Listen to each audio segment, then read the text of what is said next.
नमस्कार दर्शकों, मैं नरेश गोपचे सत्य को जानो न्यूज में आपका स्वागत है। और फिलहाल मैं हूँ सालेकसा तहसील के ग्राम धानोली में और यहाँ पे 5 युवक जो है उप सरपंच और ग्राम पंचायत सदस्य सहित उपोषण पे बैठे 4 दिनों से। और 4 दिनों से इनका कहना है कि यहाँ पे कोई भी जनप्रतिनिधि ने आके ठोस आश्वासन नहीं दिया कि आपका रोड बना दिया जाएगा।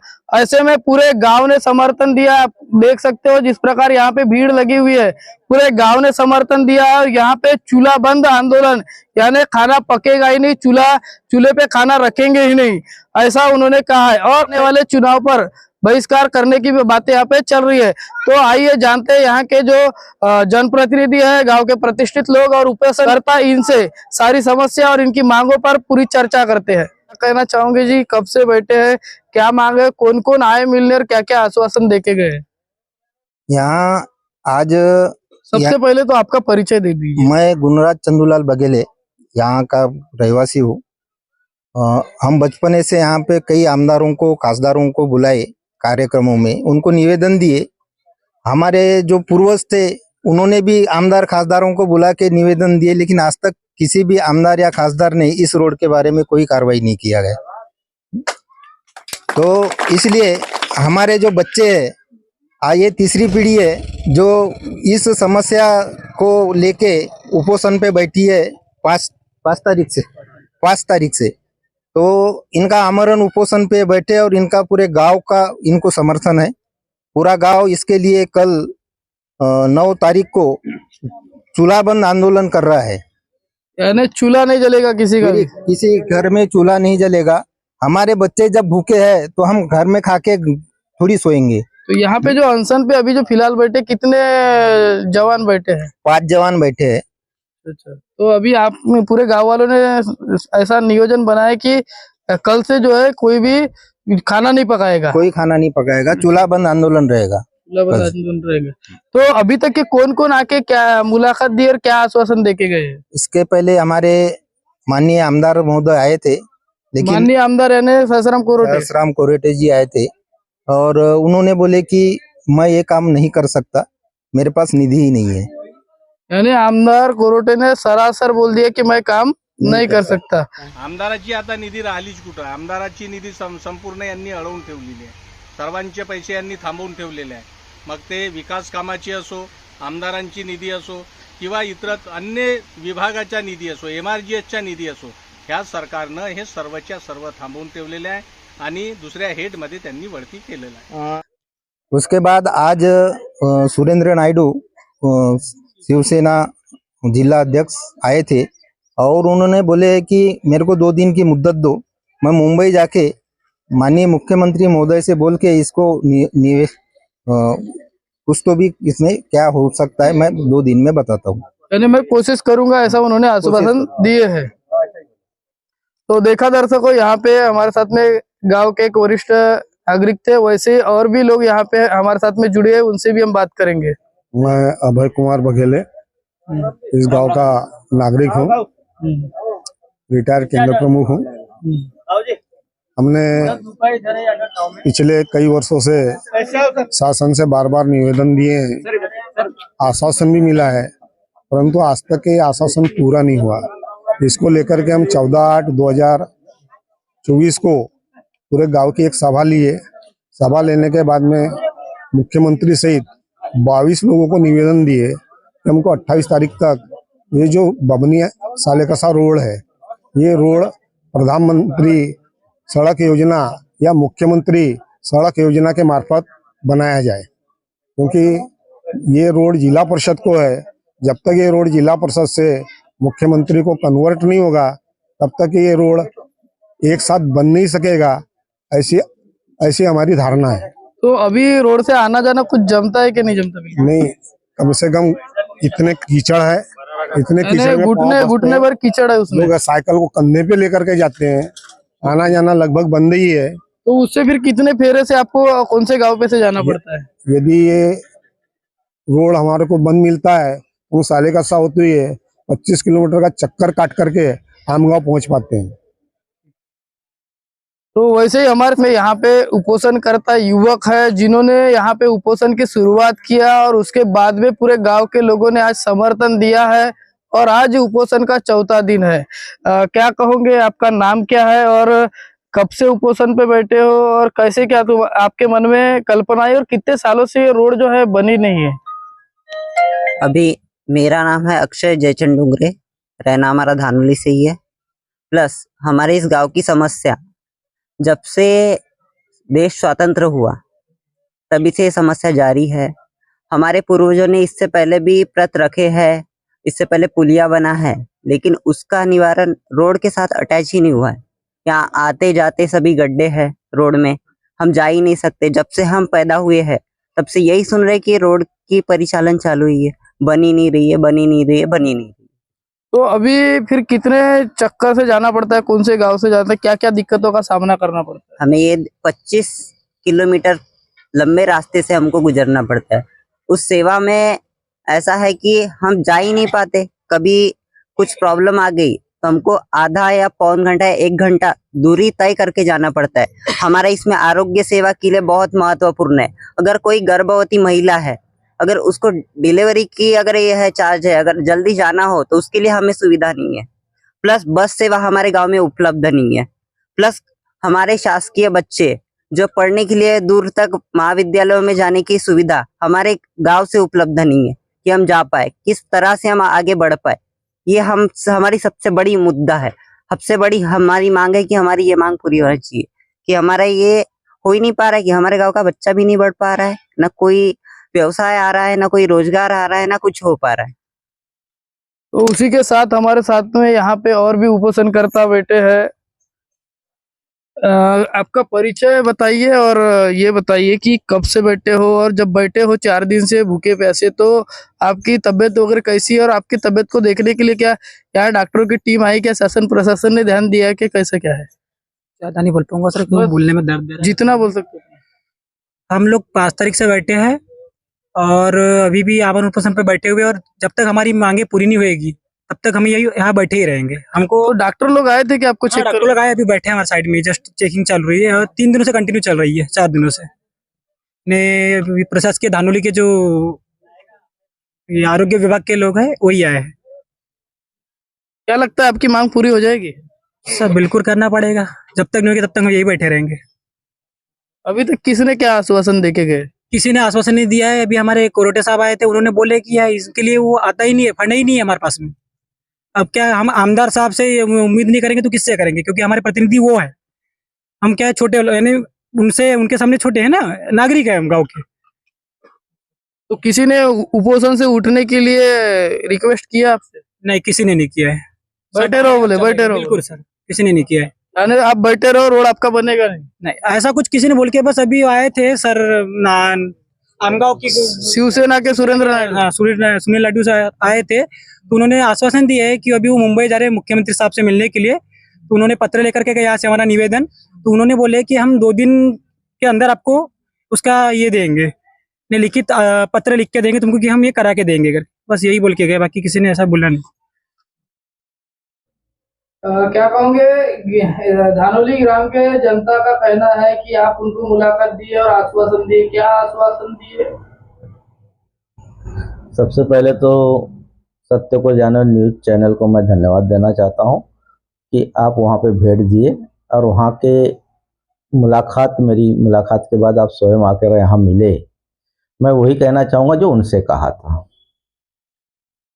कि स्थानीय रोड रास्ते गांव, आज सालेकसा अंतर्गत वो गांव आता होगा, लेकिन छात्र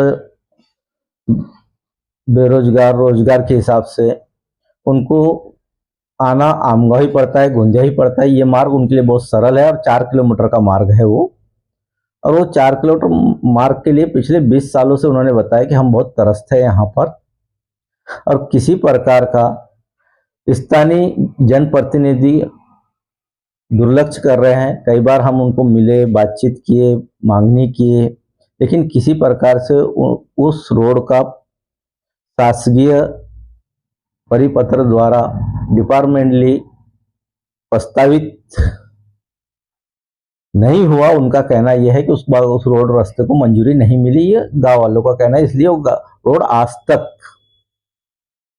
किसी प्रकार से मंजूर नहीं है।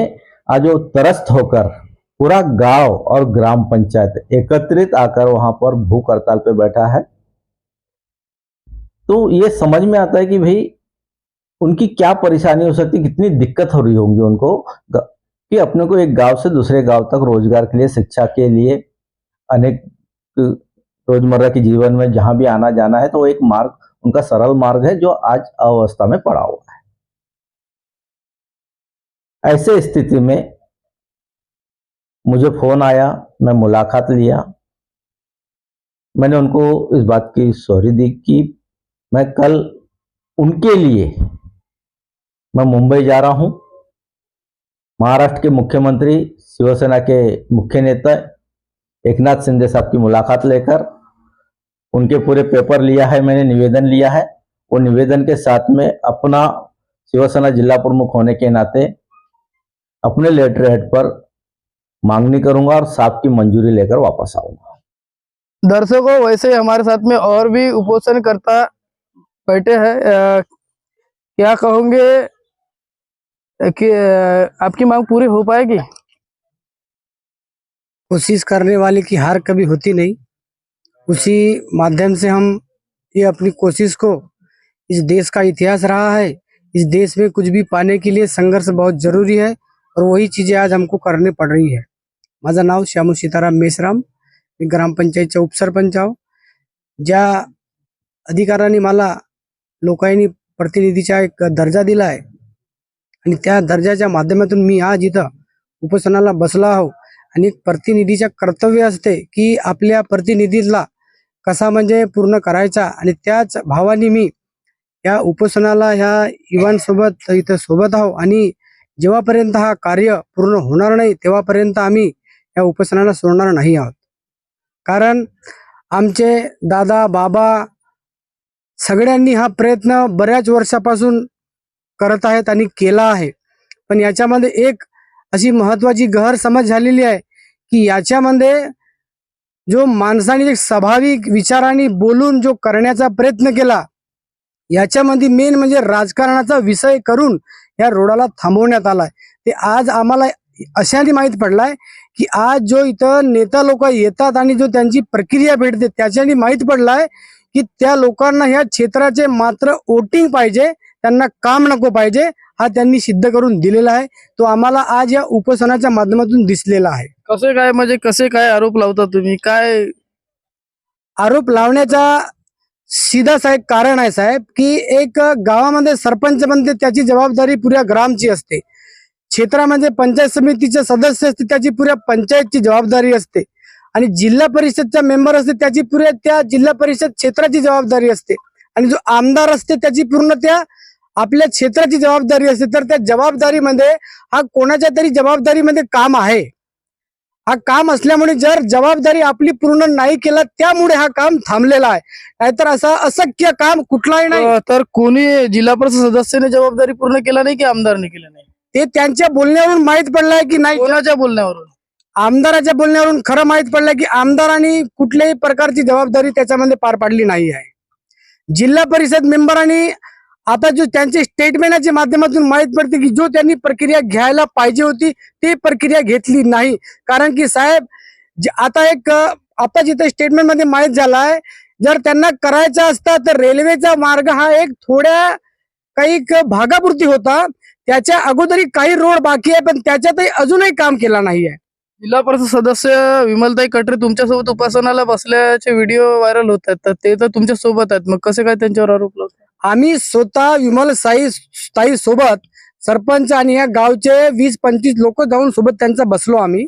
पण त्यांची मांग होती धानोली आणि एक सागरीटोला रोड आहे, त्या रोडाचा 1.25 करोडचा काम पूर्ण झालेला आहे, आणि ह्या रोडासाठी जो 24 लाख रुपये निधी पास झालेली आहे ते 24 लाख रुपये उपोषण बसणारे ग्राम धानोलीचे, आणि ते 24 लाख रुपये निधी खर्च कुठे झाली हे जर आम्ही जिल्हा परिषदला विचारला मेंबरला तर त्यांनी जबाब द्यावा आम्हाला की ते निधी धानोलीची अंडरटेकिंग झाली असेल तर हे जबाबदारी त्यांची असते, आणि आपली जर जबाबदारी एखादा प्रतिनिधी जर पूर्ण करेल तर हे कधीच होणार नाही। उपोषणाची गरज तेव्हाच येते जेव्हा प्रतिनिधी आपली जबाबदारी निभवत नाही।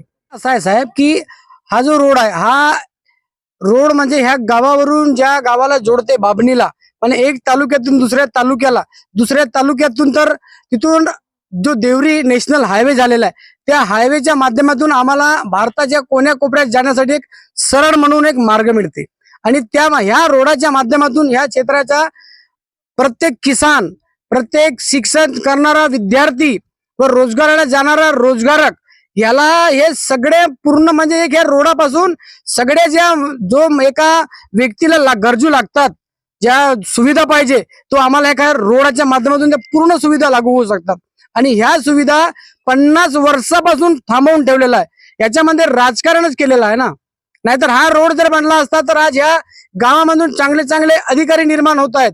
आज शिक्षण नसल्यामुळे, आज कारण की शिक्षणही विक्रीत सारखा झालेला आहे ना साहेब, त्यांच्याकडे पैसा असेल तो शिकू शकते, गरीबाचा मुलं शिकू शकत नाही। या सगळ्या परिस्थितीमुळे आज आम्हाला हे जो प्रतिनिधित्व बरोबर नाही झाल्यामुळे आज आम्हाला जर गावचे युवा लोकांना आंदोलन करण्याची पारी आली आहे। याच्यामध्ये समजमध्ये आला आहे की प्रतिनिधी जो आमचे आमदार खासदार जो भी असतात त्यांनी हे जबाबदारी आपली पार पाडली नाहीये, म्हणून हे आम्हाला आज हे उपोषणाला बसायला लागलाय। तो वैसे ही हमारे साथ में और भी उपोषणकर्ता जुड़े हैं। क्या कहना चाहोगे सारे मामले को लेके? रोड बन नहीं रहा है, आपके गांव के युवा लोग कहते हैं कि आजादी मिली तब से ये रोड बना ही नहीं और हमारे पुरखाओं ने भी बहुत कोशिश किया लेकिन अभी भी रोड बनी नहीं और आज हमको उपोषण पे बैठना पड़ रहा है। और अभी आपके गांव में चर्चा चल रही है कि चूल्हा बंद आंदोलन करेंगे, यानी खाना ही नहीं पकेगा। जी हाँ सर, सर्वप्रथम तो मैं आपको अपना परिचय देना चाहूँगा। मेरा नाम होमेंद्र देवचंद कटरे है, मैं ग्राम पंचायत सदस्य हूँ।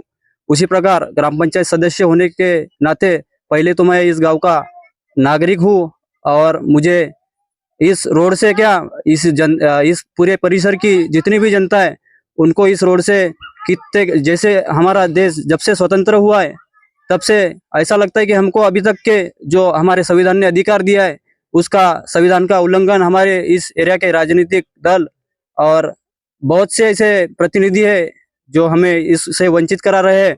और हमें तो हमारा क्षेत्र जो किसान वर्ग है उनको ज़्यादातर खेत का काम होता है और अभी हमारा खुद गांव का हाल यही है कि हम जब खेत में जाते हैं तो हमको कुछ दूरी पे अपना कुछ भी वाहन संसाधन बोलो वो कुछ दूरी पर रखकर हमको घुटने भर कीचड़ से गुजरना पड़ता है।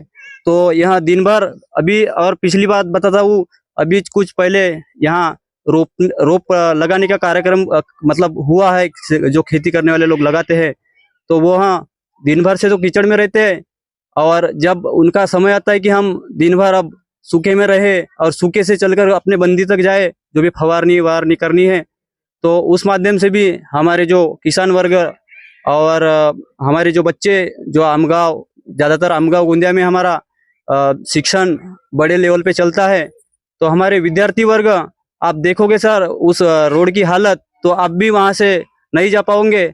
मैं सभी से मतलब जो भी प्रतिनिधि है, कलेक्टर हो गए, तहसीलदार हो गए और मुख्यमंत्री साहब, यहाँ के हमारे पालक मंत्री आत्माराम जी, उनसे सभी से निवेदन करना चाहूँगा कि आप इस हमारे धानोली गांव में कम से कम 5 दिन का निवास करें और यहाँ पर उस रोड की दशा देखें और हमारा जो दैनंदिन जो जीवन है उस आधार पे अगर चले तो आपको हमारी परेशानी कैसी है उसका आपको सही में पता चलेगा कि धानोली के नागरिक अभी तक कभी स्वतंत्र हुए ही नहीं है। तो देखा दर्शकों, इन्होंने किस प्रकार से इस रास्ते के कारण किसानों को समस्याओं का सामना करना पड़ रहा है ये भी बताया और उन्होंने ये भी बोला कि धानोली जो गांव है अभी तक ये आजाद ही नहीं हुआ है, इनका यह कहना है। साथ में अभी उपस्थित है धानोली ग्राम की सरपंचा। क्या कहोगे मैडम, आपके गांव के 5 युवा जो है, जहां तक कि उप सरपंच और ग्राम पंचायत सदस्य भी उपोषण पे बैठे हैं पिछले 4 दिनों से, और उनका आरोप गंभीर रीति से है कि यहाँ के विधायक भी इस बात की तरफ ध्यान नहीं दे रहे, तो ऐसे में आप क्या कहना चाहोगे? और अभी चूल्हा बंद का भी बात चल रही थी, ये बात सही है क्या कि जो सब लोग अपने चूल्हे को बंद रखें? सही है। आपके परिचय के साथ में सारी बात। हाँ, मेरा नाम उर्मिला राजाराम कटरे है, मैं धानोली ग्राम की सरपंच हूँ। ये हमारे जो 5 युवक बच्चे जो उपोषण पे बैठे हैं, ये दिनांक 5 तारीख से बैठे हैं और इनका उपोषण पे बैठने का 4था दिन है। हमारा ये रोड का जो आंदोलन ये इसलिए लिए बैठे हैं कि जो अभी ये बाबनी धानोली से बाबनी रास्ता जो टच होता है, ये कई दिनों की समस्या है और ये समस्या हमारी नहीं तो हमारे पास के जो दरबड़ा है, बोदलबुड़ी है, गिरोला है, भज्जेपार है, ये सभी गांवों की समस्या है और उनको भी ये रास्ता ये शॉर्टकट होता है। तो हमने शासन से बहुत बार ये मांग की कि हमारा ये रास्ता बनना चाहिए, लेकिन बीच में कैसा हुआ कि जो रेलवे वालों ने वो रास्ते को रोक के रखा था, वो एनओसी नहीं दे रहे थे। लेकिन अभी 2022 में वो एनओसी मिली है, लेकिन अब लगभग 2 साल हो गए वो एनओसी को। तो चाहे तो 2 साल में या 2 महीने में भी वो रास्ता बन सकता था, लेकिन जो प्रतिनिधि है हमारे, वो ये रास्ते को बनाना ही नहीं चाहते। क्या तो क्या मालूम, वो उनकी मर्जी है। कौन प्रतिनिधि, जिला परिषद, आमदार, कौन? हाँ, जिला परिषद से तो हमने वो विमल भाई कटरे ने थोड़ा सा प्रयास किए थे और वो उपोषण पे भी बैठे थे और उनके प्रयास से वो 24,48,000 रुपए मंजूर हुए थे। तो वो निधि हमारे ग्राम में तो खर्च नहीं हुई, वो तो बाबनी में के रोड में उधर से ही खर्च कर दिए। तो वो जो रोड के उद्घाटन के लिए हमारे माननीय आमदार साहब जो अशोक जी नेते, खासदार साहब अशोक जी नेते थे, उन्होंने अपने फंड से ये रोड मंजूर करवाना था। उनके पास समय था कम से कम 1-1.5 साल का कम से कम, तो उन्होंने ही नहीं करवाए। हमारे आमदार साहब है वही सोचते, तो हम जनता क्या करे फिर, पोषण नहीं करे तो इस सारी बातों का विधानसभा चुनाव पे फर्क गिरेगा क्या? बिल्कुल गिरेगा। तो अभी जो वर्तमान विधायक है उससे आपका गांव जो है उदासीन है, नाराज है? नाराज कैसा नहीं रहेगा, तो जो हमारी इच्छा है वो पूरी नहीं करते तो हम तो उदास रहेंगे ही ना। उन्होंने बोला ही नहीं कि मैं कोशिश आश्वासन करता नहीं हूँ? दिए ना उन्होंने हमको, आश्वासन भी नहीं दिए। तो देखा दर्शकों, धानोली ग्राम की सरपंच हमारे साथ में थी और उनका कहना है कि जनप्रतिनिधि जो है, यहाँ के जो विधायक है, वो अपने जिम्मेदारी को निभा नहीं रहे और कोई भी आश्वासन हमें नहीं दिया और इसका जो असर जो है वो आने वाले विधानसभा चुनाव पर भी गिरेगा। अगर समझ लो आपकी मांग अगर पूरी नहीं हुई तो क्या चुनाव पे बहिष्कार भी हो सकता है? हाँ, हम बहिष्कार डाल देंगे। हमारे साथ 5-6 गाँव है और हमारी सरपंच संगठन भी है, वो पूरी हमारे साथ है। तो देखा दर्शकों, यहाँ के सरपंच ने ऐसा भी कहा है कि अगर हमारी मांग पूरी नहीं हुई तो हम विधानसभा चुनाव पर बहिष्कार करेंगे और हमारे साथ में आजू बाजू के 4-5 गांव भी हमारे साथ में। अब देखना ये बाकी रहेगा, क्या इन लोगों की मांग पूरी होगी या नहीं होगी, क्या इनको चूल्हाबंद आंदोलन करना पड़ेगा, क्या इनको चुनाव पे बहिष्कार करना पड़ेगा, क्या शासन प्रशासन इनके ओर ध्यान देगा या नहीं देगा, या ऐसे ही उपोषण करते रहेंगे, ये भी देखना बाकी रहेगा। तो ऐसे ही खबर के लिए सत्य को जानो न्यूज को देखते रहिए। मिलेंगे अगली खबर में, तब तक के नमस्कार।